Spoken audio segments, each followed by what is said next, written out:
दोस्तों, आज की डिस्कशन की शुरुआत हम एक ट्रू स्टोरी से करेंगे। This one is from Ukraine. Bharat की एक स्टूडेंट जो यूक्रेन में पढ़ती थी, जब इस लड़की को इवैक्यूएशन की ऑफर आई तो इस लड़की ने इवैक्यूएशन की ऑफर को मना कर दिया। उसने कह दिया कि मैं यहां पर ही ठीक हूं। पता है क्यों?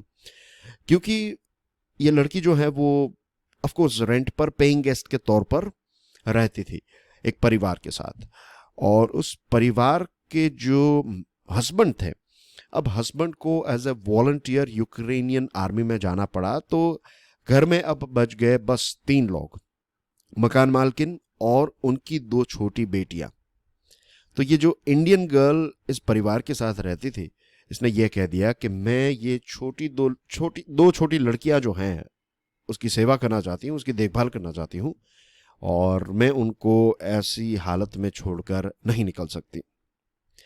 दिस इंडिकेट्स, ये एग्जाम्पल है और ये ट्रू स्टोरी है, और ये एग्जाम्पल है कि कैसे जो भारत के लोग यूक्रेन में रहते हैं उनके और यूक्रेनियन लोगों के बीच में रिलेशनशिप जो है वो कितने स्ट्रोंग हो गए हैं, कितने कोडियल हैं, कितने इमोशंस एक दूसरे के साथ जुड़े हुए हैं। लेकिन पता है, अब ये इमोशंस जो हैं, अब ये जो रिलेशन है, उसमें हमें कुछ दरारें देखने को मिल रही हैं, विच इज वेरी अनफॉर्चुनेट। इसके बारे में विस्तार से चर्चा करेंगे। आगे बढ़े उससे पहले, I am Prashant Mawani. Welcome to editorial and article analysis of Curiously education. आज 5 मार्च 2022 है, दिन है सैटरडे। आज हमारे टेबल के ऊपर हैं 4 important topics. You can connect with me via Instagram, Facebook and Twitter. Lecture की पीडीएफ को डाउनलोड करने के लिए join my Telegram channel. Do check out Curiously forever. Motivational podcast है, सभी बड़े पॉडकास्ट प्लेटफॉर्म्स पर अवेलेबल हैं। तो let's continue our story and what's going on in Ukraine as far as Indian students are concerned. एबिक spirit नाम का ये आर्टिकल है। अब दोस्तों, अभी तक अनफॉर्चुनेटली बहुत ही दुखद बात है कि हमारे 2 स्टूडेंट्स जो हैं उनकी यूक्रेन में मृत्यु हो चुकी है। आज भी यूक्रेन के ईस्टर्न पार्ट में हजारों स्टूडेंट्स जो हैं, हजारों स्टूडेंट्स और इसी के साथ साथ जो इंडियंस वहां पर जॉब बिजनेस करने के लिए गए हैं वो भी फंस चुके हैं। कहते हैं कि टोटल कुछ 18 से लेकर 20,000 जितने स्टूडेंट्स जो हैं, भारतीय स्टूडेंट्स जो हैं, वो यूक्रेन में पढ़ते हैं, और अभी तक सिर्फ 6,000 स्टूडेंट्स ही वापस हम लेकर आ चुके हैं या फिर लेकर आए हैं। अब अलग अलग देशों में हमने देखा था कि कैसे टोटल 5 देशों में हमने 4 मिनिस्टर्स को भेजा है टू मेक श्योर कि जल्द से जल्द हम हमारे स्टूडेंट्स और सिटीजन्स को वापस लेकर आए, और काम जो है वो फुल जोर शोर से, एक मिशन मोड जो ये ऑपरेशन गंगा जो है, ये फुल फ्लेज में सरकार जो है वो चला रही है। इसमें सरकार अपनी तरफ से पूरी चीजें जो है वो कर रही है, उसमें कोई डाउट है ही नहीं। अब प्रॉब्लम सबसे बड़ा ये है कि हमारे इंडियन स्टूडेंट्स को वहाँ की लोकल अथॉरिटीज, यानी कि यूक्रेन की लोकल अथॉरिटीज और वहाँ की मिलिट्री जो है वो असॉल्ट करने लगी है, उनको परेशान करने लगी है। उनके ऊपर उनकी जो कहते हैं ना कि माथे पर गन रखी जाती है, उनको बंकर से बाहर निकाला जा रहा है, ट्रेन में उनको जगह नहीं दे रहे, ट्रेन में इनफैक्ट उनको चढ़ने नहीं दे रहे हैं। जब भी ट्रेन आती है तो दरवाजे जो हैं वो लॉक्ड रहते हैं। सबसे पहले अथॉरिटीज जो हैं वो छोटे बच्चों को ट्रेन पर ऊपर जाने देते हैं, उसके बाद उनकी माताओं को, उसके बाद दूसरी जो महिला है, और फाइनली यूक्रेनियन जो पुरुष हैं, मैन हैं, उनको जाने देते हैं। उसके बाद जो इंडियन स्टूडेंट्स हैं, मीन्स बहुत सारे ऐसे रिपोर्ट आ रहे हैं, और यहाँ तक कि व्लादिमीर पुतिन ने ये कहा है कि बहुत सारे इंडियन स्टूडेंट्स जो हैं और इंडियन लोग जो हैं वो कुछ जगहों पर हॉस्टेज जैसी सिचुएशन में है बिकॉज ऑफ यूक्रेन, राइट? उन्होंने ये कहा है। अब ये सिचुएशन ऐसी, मीन्स वहां पर अच्छी तरीके से रह रहे थे, सारी चीजें सही चल रही थी, हमने जो कहानी देखी, राइट, वो ट्रू स्टोरी जो मैंने स्टार्टिंग में आपके साथ शेयर की, ये देखकर लगता है कि ऐसा हमारे देश के लोगों के साथ क्यों ऐसा बिहेव कर रहे हैं वो लोग। द थिंग इज, उनका कहना ये है कि हमारे देश में अभी युद्ध चल रहा है, और इंटरनेशनल लेवल पर, particularly United nation security council में, फिर यूनाइटेड नेशन की जनरल असेंबली में, आपका जो देश है भारत, उसने हमारे देश की किसी भी प्रकार की मदद नहीं की। आप हमें सपोर्ट नहीं कर रहे हैं तो फिर हम आपको सपोर्ट क्यों करें? तो अब एक दूसरा प्रॉब्लम क्रिएट हुआ है कि इंडिया का जो ये न्यूट्रल स्टैंड है, क्या ये हमारे विद्यार्थी और हमारे जो लोग यूक्रेन में फंसे हुए हैं उनके लिए एक प्रॉब्लम बन चुका है? देखिए, भारत ने न्यूट्रल स्टैंड इसीलिए रखा था क्योंकि भारत के रशिया के साथ भी बहुत अच्छे रिलेशनशिप हैं, यूक्रेन ने भी हमारा कुछ बिगाड़ा नहीं है, यूक्रेन के साथ भी अच्छे ही रिलेशनशिप हैं। भारत ने यह कहा था कि अगर हम न्यूट्रल रहेंगे, हमने बेसिकली वोटिंग ही नहीं की, तो ऑफिशियली भारत ने क्या कहा था कि हम दोनों पार्टीज के साथ डिस्कशन करना चाहते हैं, हम दोनों पार्टीज के साथ मिलकर, यानी कि रशिया और यूक्रेन दोनों के साथ बातचीत करेंगे, मेक श्योर करेंगे कि सबसे पहले हमारी जो प्रायोरिटी है वो यही है कि हम हमारे स्टूडेंट्स और सिटीजन्स जो हैं उनको वहाँ से सेफली इवैक्यूएट करें। उसके बाद हम यही चाहते हैं कि दोनों के बीच में युद्ध जैसी सिचुएशन है वो ख़त्म हो जाए। लेकिन ग्राउंड रियलिटी पर यह हो रहा है कि अब वहाँ के लोग जो हैं, आई एम श्योर हर जगह पर ऐसा नहीं होगा, हर जगह पर ऐसा डेफिनेटली नहीं होगा, लेकिन कुछ जगहों पर हमारे लोगों को परेशान भी किया जा रहा है और ये चिंता का विषय है। और यूक्रेन की सरकार को, भारत की सरकार को ये चीज़ क्लियरली बता देनी चाहिए कि देखिए वहाँ पर जो सिटीजन्स हैं उनका इसमें कोई कसूर नहीं है। दूसरी चीज़, इस प्रकार की चीज़ें अगर ऐसा बिहेवियर आप करेंगे तो इतिहास कभी आपको माफ़ नहीं करेगा। अगर ऐसी सिचुएशन में आप एक प्रकार का ये रेसिज्म दिखाते हैं या फिर एक प्रकार का ये भेदभाव दिखाते हैं, राइट, वैसे ह्यूमैनिटी की बात हो रही है, मैं उन लोगों के बारे में बात कर रहा हूं जो लोग ऐसी चीजें कर रहे हैं। आई एम नॉट सेइंग कि सारे यूक्रेनियंस ऐसे हैं, नहीं, जो भी कुछ 0% के लोग जो भी ऐसा बिहेवियर कर रहे हैं, उनको ये समझना चाहिए कि एक तरफ आप ह्यूमैनिटी की बात कर रहे हैं, एक तरफ अगर आप ये कह रहे हैं कि आपके साथ अन्याय हो रहा है, तो आप जो इंडियन स्टूडेंट्स के साथ कर रहे हैं वो क्या है? वो भी एक प्रकार का अन्याय ही है। मीन्स वो तो, अगर रशिया गलत है और रशिया जो कर रहा है वो गलत है, तो आप उनसे भी ज्यादा गलत कर रहे हैं, क्योंकि आपको पता है कि यहाँ पर ऐसी चीज उनके साथ हो सकती है, उनके ऊपर मिसाइल गिर सकती हैं, शेलिंग हो सकती है, उनकी जान जा सकती है, और जानबूझकर आप उनके साथ ऐसा करें तो दिस इज नॉट एक्सेप्टेबल। और इस चीज को लेकर भारत की सरकार जो है उसको स्ट्रांगली यूक्रेनियन सरकार के साथ इस चीज के बारे में बात करनी चाहिए, इजंट इट? बीइंग रेडी, 1 महीने पहले की बात है, पता है हमारे देश में हर रोज 1,70,000 जितने नए कोविड के केसेस आते थे, और आज 6,000 से भी कम केसेस जो हैं वो हर रोज नजर आते हैं। तो बेसिकली वी कैन से कि थर्ड वेव जो है वो नियरली अपने एंड पर है, खत्म नहीं हुई है, लेकिन इट्स ऑन इट्स एंड, कभी भी ये कंप्लीटली फेड आउट हो सकती है। अब भारत में जो केसेस आ रहे हैं, तो ग्लोबल केसेस के सिर्फ 0.7% जो हैं वो भारत से आ रहे हैं। तो वैक्सीन ने अपना डेफिनेटली काम जो है वो दिखाया है। इसी समय लास्ट समर को याद कीजिए, कितना भयानक सिनारियो था हमारे देश में, right? Delta variant full fledge में स्प्रेड हो रहा था, हर जगह पर एम्बुलेंसेस की लाइन नजर आ रही थी, और कितने सारे लोग जो हैं वो कोविड की चपेट में आ गए थे। और खास करके वे लोग जिन्होंने वैक्सीनेशन नहीं ली थी, उस टाइम पर वैक्सीनेशन की शुरुआत भी नहीं हुई थी, सभी के लिए तो नहीं हुई थी, as far as I remember 45+ के लोगों के लिए वैक्सीनेशन की शुरुआत हो चुकी थी। तो anyway, last year summer time जो है वो बहुत ही कैटास्ट्रोफिक था, बहुत ही भयानक था हमारे देश के लिए। लेकिन लास्ट ईयर की समर और इस समर में सबसे बड़ा डिफरेंस जो है वो यही है कि आज 75% जितनी हमारी 15 ईयर प्लस पॉपुलेशन जो है वो फुल्ली वैक्सीनेटेड है। 75%, which is a big amount. Just imagine कि भारत की इतनी बड़ी पॉपुलेशन और इतने सारे लोगों को भारत सरकार ने वैक्सीनेट कर लिया, तो अपने आप में ये बहुत बड़ा अचीवमेंट है। 60+ के कुछ लोग हैं, उनको थर्ड डोज भी हमारे देश में मिल चुका है, और रिपोर्ट ये कहती है कि हमारे देश में, पता है, 90% जितने इंडियंस जो हैं वो ऑलरेडी ये वायरस से एक्सपोज्ड हो चुके हैं। 90% इंडियंस वाया वैक्सीन या फिर जो एक इन्फेक्शन हुआ, ये दो चीजों की वजह से हमारी इम्यूनिटी जो है वो डेवलप हो चुकी है। But we have to remember this fact, ये एक बहुत ही इंपॉर्टेंट चीज है।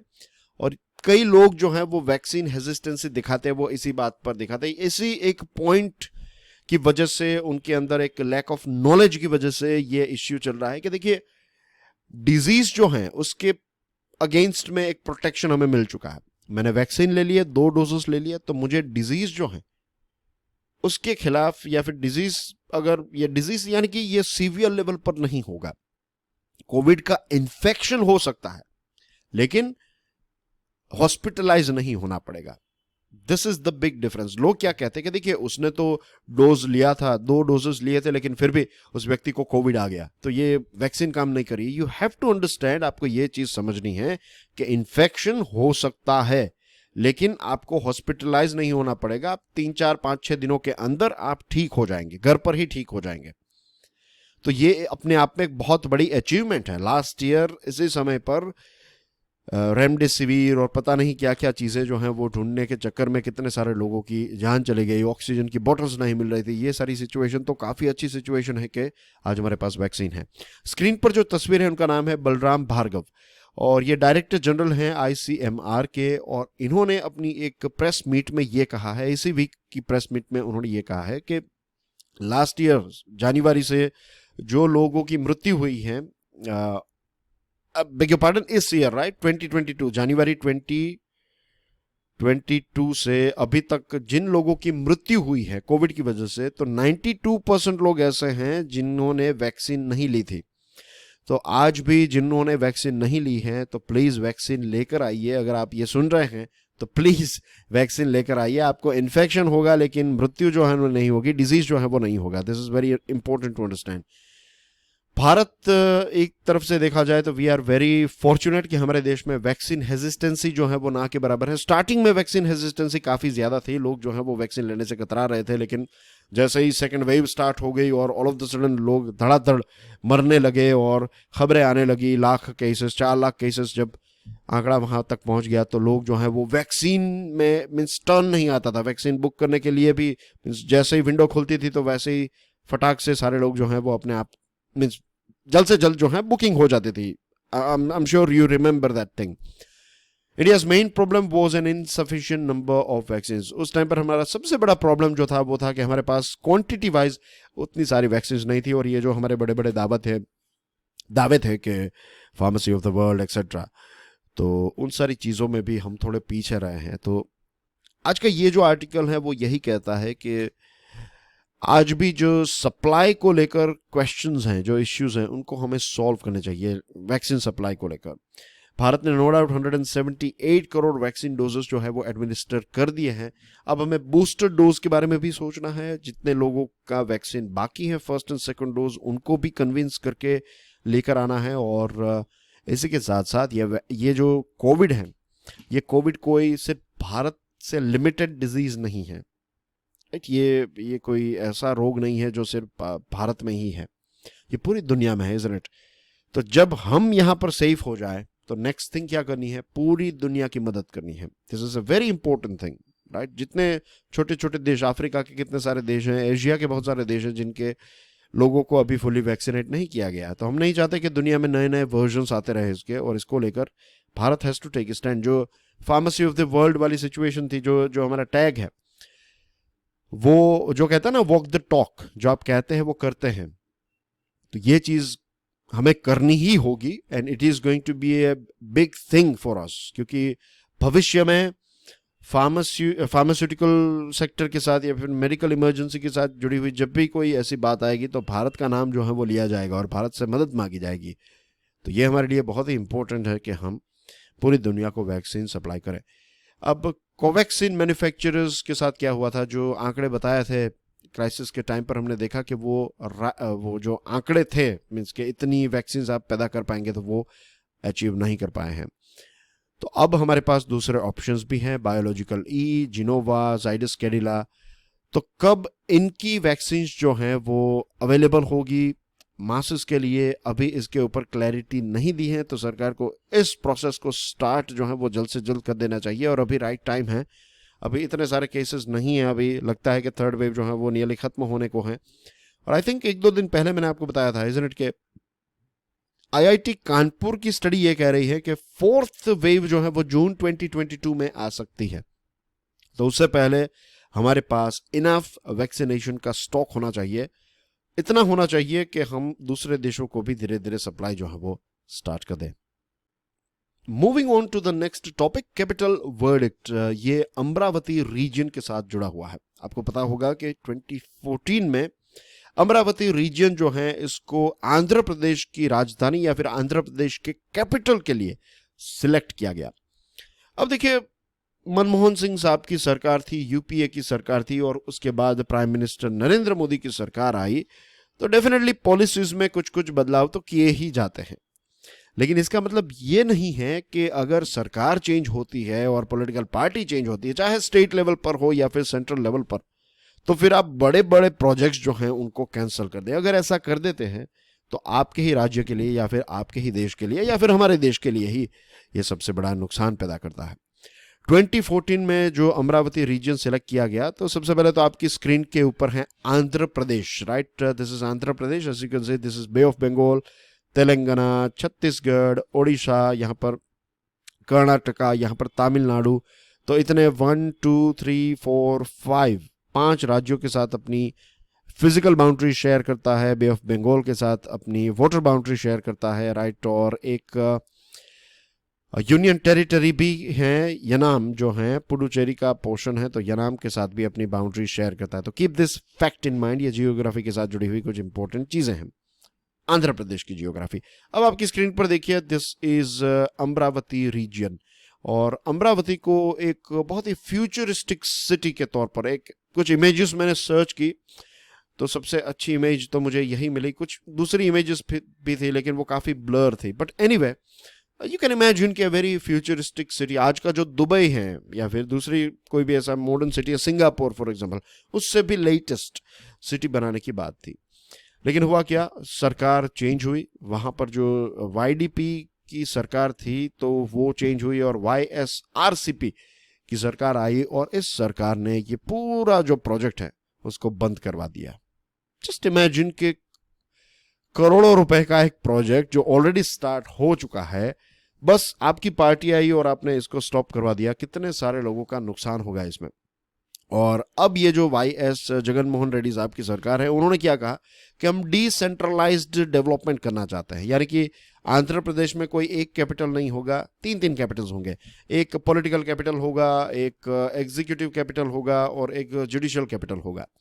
तो वो कहते हैं कि इस डेवलपमेंट को वो पूरे राज्य में स्प्रेड करना चाहते हैं। Now let me tell you one thing, मुझे ऐसा लगता है कि मैनेजमेंट के लिए, व्हेन आई से management I am talking about governance, right? Governance के लिए सबसे बेस्ट यही है कि आपकी जितने भी जैसे जुडिशरी हैं, आपकी एग्जीक्यूटिव हैं, आपकी लेजिस्लेचर हैं, ये तीनों जो हैं वो एक ही सिटी में हो, दैट इज इंपॉर्टेंट। अब आप डेवलपमेंट को ही स्प्रेड करना चाहते हैं ना, तो सारे अलग अलग डिस्ट्रिक्ट्स को ऐसे बनाइए जहां पर बिजनेस की एक्टिविटीज को आप अट्रैक्ट कर सके, सर्विसेज को डेवलप कर सके, राइट? और इनको सपोर्ट करने के लिए इनके इर्द गिर्द के जो भी छोटे टाउन और ग्रामीण क्षेत्र हैं उनको इंफ्रास्ट्रक्चर और बाकी दूसरी बेसिक फैसिलिटीज, इसमें इंटरनेट भी आ गया, स्वच्छ पीने का पानी भी आ गया, सैनिटेशन की फैसिलिटीज आ गई, हेल्थ की फैसिलिटीज आ गई, ये सारी चीजें करेंगे, ऑटोमेटिकली डेवलपमेंट जो है वो पूरे राज्य में स्प्रेड हो जाएगा।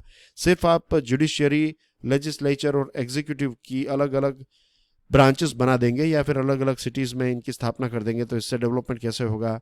I still can not understand. आज के ज़माने में इतनी दूरियों की ज़रूरत नहीं है। What we can do is, जो मैंने आपको चीज़ बताई अभी, वही चीज़ अगर हम करें तो लॉजिकली डेवलपमेंट जो है वो पूरे राज्य में स्प्रेड हो जाएगा।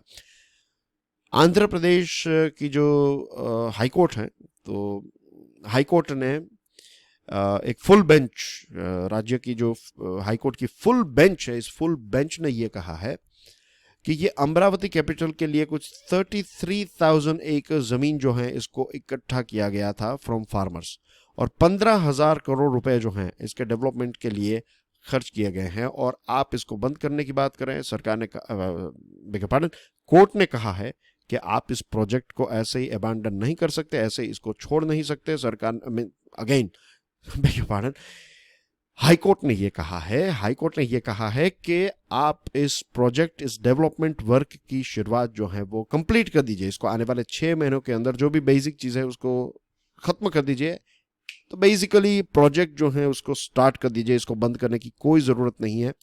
और कोर्ट ने ये आदेश भी दिया है राज्य सरकार और Andhra Pradesh capital region development authority को कि 3 महीनों के अंदर जो किसान थे उनके साथ एक अनोखी डील की गई थी, एक बहुत ही अच्छी डील हुई थी इनफैक्ट, कि आप अपनी ज़मीन जो है वो दे दीजिए, बदले में आपको थोड़ी ज़मीन भी मिलेगी, और जो नया सिटी बन रहा है तो गांव में ज़मीन मिलेगी, राइट? ये गांव है, ये सिटी है, और सिटी में आपको एक प्लॉट भी मिलेगा।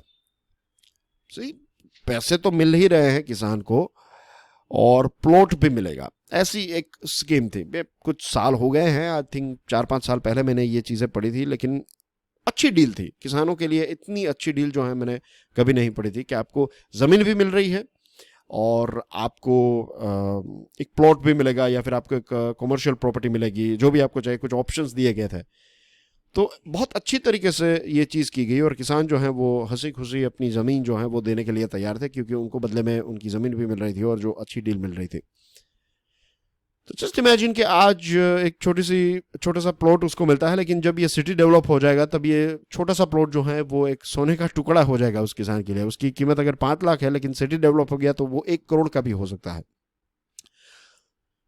तो अब अगर आप प्रोजेक्ट बंद कर रहे हैं तो किसानों को क्या समझना है इसमें? मीन्स किसानों की हालत तो खराब हो जाएगी ना। तो ये 3 महीनों के अंदर ये चीज़ें जो है वो सॉर्ट आउट करने की बात जो है वो कोर्ट ने आदेश दिया है। अब जैसे हमारे देश में होता है, अब सरकार जो है वो सुप्रीम कोर्ट के पास जाएगी एंड होपफुली अगर सुप्रीम कोर्ट अपना स्टैंड जैसे आंध्र प्रदेश हाई कोर्ट ने रखा है वैसा ही स्टैंड रखेगी तो ये प्रोजेक्ट जो है वो आगे चलेगा। और इसी के साथ एक बहुत ही लाउड एंड क्लियर मैसेज भी भविष्य की सारी पॉलिटिकल पार्टीज को भी मिल जाएगा कि एक राज्य जो है उसको चलाना मीन्स ऑफकोर्स इलेक्टेड गवर्नमेंट का काम है, लेकिन पॉलिटिकल पार्टी के विम्स एंड फैंसीज के लिए आप अपने ऐसे डिसीजंस जो हैं वो नहीं ले सकते। एक बार कोई प्रोजेक्ट तय हो गया, मीन्स प्रोजेक्ट ऐसे ही थोड़ी तय होता है। सिविल सर्वेंट्स और सभी को ऑन बोर्ड लिया जाता है, कितने सारे रिव्यूज करवाए जाते हैं, कमिटीज बिठाई जाती है, कितना सारा प्लानिंग होता है। ये सारा प्लानिंग सिर्फ पॉलिटिकल लीडर चेंज हो गए इसकी वजह से आप बंद कर देंगे, ये एक्सेप्टेबल नहीं है। और इतने पैसे खर्च किए, ये सारी चीज़ों का हिसाब किया, मीन्स ये नुकसान किसका है? ये नुकसान तो वहाँ के राज्य के लोगों का ही है और इवेंचुअली हमारे देश का ही है, इज़न्ट इट? तो अच्छा है कि आंध्र प्रदेश हाई कोर्ट ने ये स्टैंड लिया। अब देखते हैं आगे इसमें क्या होता है। Moving on, ecosystem. हम सब जानते हैं कि क्लाइमेट चेंज हो रहा है, बायोडाइवर्सिटी लॉस हो रहा है और पोल्यूशन भी काफ़ी ज़्यादा बढ़ रहा है। और इसको कंट्रोल करने के लिए हम बहुत सारी चीज़ें भी कर रहे हैं। ग्लोबल वार्मिंग भी होने लगा है, स्नो मेल्ट होने लगा है, बारिश जो है वो इरेटिक हो चुकी हैं, यानी कि जो 4 महीने हमारे देश में बारिश होते हैं, ज़्यादातर इलाकों में बारिश होती थी कुछ, क्योंकि साउथ इंडिया में जो है वो बारिश का टाइम थोड़ा अलग रहता है। when I say South India, I'm talking about Andhra Pradesh, I'm talking about parts of Tamil Nadu and some parts of Karnataka and some parts of Kerala. तो जो विंटर के टाइम पर वहाँ पर नॉर्थ ईस्ट मानसून की या फिर winds की वजह से बारिश होती है, मैं उनकी बात नहीं कर रहा हूँ। जनरली साउथ वेस्ट मानसून जो है उसकी वजह साउथ वेस्ट हवाओं की वजह से हमारे देश में ज़्यादातर इलाकों में बारिश होती है। अब वो चेंज होने लगी है, राइट? वो 4 महीनों के अंदर जो बारिश होती थी और जो एक पैटर्न थी, मुझे आज भी याद है कि धीरे धीरे जो है वो बारिश स्टार्ट होती थी। When I was a kid I used to, मैंने ये चीज़ देखी, आई एम नॉट श्योर आपने अगर देखी है तो, क्योंकि अब पिछले कुछ 10 सालों से तो चेंज पैटर्न जो है वो चेंज हुई है। तो पहले ऐसा होता था कि धीरे धीरे जो है वो जून में बारिश जो है वो स्टार्ट हो जाती थी, फिर जुलाई तक पहुंचते पहुंचते ये अपने पीक पर थी। जुलाई में बहुत सारी बारिश होती थी, जुलाई और फिर अगस्त में भी बारिश जो है वो मोर लाइकली थोड़ी बहुत सेम ही थी, और फिर अगस्त के बाद जो है वो धीरे धीरे ये ड्रॉप हो जाती थी। तो ऐसी पैटर्न थी, ऐसी एक प्रॉपर पैटर्न थी, किसान को भी पता रहता था कि क्या करना है एक्सेट्रा। अब क्या हो रहा है पता है? अब ऐसा हो चुका है, मान लीजिए कि ये जून, जुलाई, अगस्त और सितंबर, ये 4 महीने हैं। तो अब ऐसा हो रहा है कि जून में बहुत ज़्यादा बारिश हो गई और फिर यहाँ पर 1-2 दिन ऐसी हुई जब बहुत बारिश हुई, फिर यहाँ पर कुछ नहीं और फिर बारिश हो गई। तो ऐसी बहुत ही इरेटिक पैटर्न हो चुकी है, आप प्रेडिक्ट नहीं कर सकते, ऐसी सिचुएशन हो गई है। अब एक रिपोर्ट आया था कुछ दिनों पहले, भी हमने इसके बारे में बात की थी कि 2021 state of forest survey report आया है और इस रिपोर्ट में ये कहा है कि फॉरेस्ट कवर जो है ये 0.2% से इंक्रीज हुआ है। खास करके जो फॉरेस्ट एरिया है उसके बाहर का जो एरिया है तो वहाँ पर 0.2% से इंक्रीज हुआ है। फॉरेस्ट की हेल्थ जो है ये बहुत ही इंपॉर्टेंट है, we know it very well कि फॉरेस्ट की हेल्थ अगर अच्छी होगी तो कार्बन भी उतना एब्जॉर्ब कर पाएगी और इकोसिस्टम को भी उतना अच्छा मेंटेन कर पाएगी फॉरेस्ट्स। और इंडिया जो है, अब हमारी ज़रूरत यह है कि हम इंडिया में क्वांटिटी के साथ साथ फॉरेस्ट की क्वालिटी को भी इम्प्रूव करें। कुछ डेफिनेशंस दी गई हैं, let's go through it. Geographical areas listed as forests in government records, such as reserve and protected forests, are referred to as recorded forest areas. Recorded forest area में कौन कौन सी चीजें आती हैं? वो जियोग्राफिकल एरिया जो गवर्नमेंट की books में रिजर्व फॉरेस्ट और प्रोटेक्टेड फॉरेस्ट की कैटेगरी में लिखा गया है, उनको हम फॉरेस्ट एरिया में गिनते हैं. और areas outside recorded forest include any land area of 1 hectare or more with a canopy density of more than 10%. Canopy यानी कि जो ऊपर का टॉप होता है एक पेड़ का, राइट? तो वो अगर एक मान लीजिए ये जमीन का टुकड़ा है या फिर एक एरिया है, तो इसमें 10% से ज्यादा कैनोपी डेंसिटी है, यानी कि बहुत सारे पेड़ हैं यहाँ पर, और अगर देखा जाए तो कैनोपी डेंसिटी यानी कि 10% जितने घना जंगल है यहाँ पर, तो इसको हम कह सकते हैं कि ये एरिया जो है उसको फॉरेस्ट में गिना जाता है. एक सॉर्ट ऑफ ये क्योटो प्रोटोकॉल में इस प्रकार की डेफिनेशन जो है वो दी गई है, और इसी डेफिनेशन को जनरली हम फॉलो कर रहे हैं.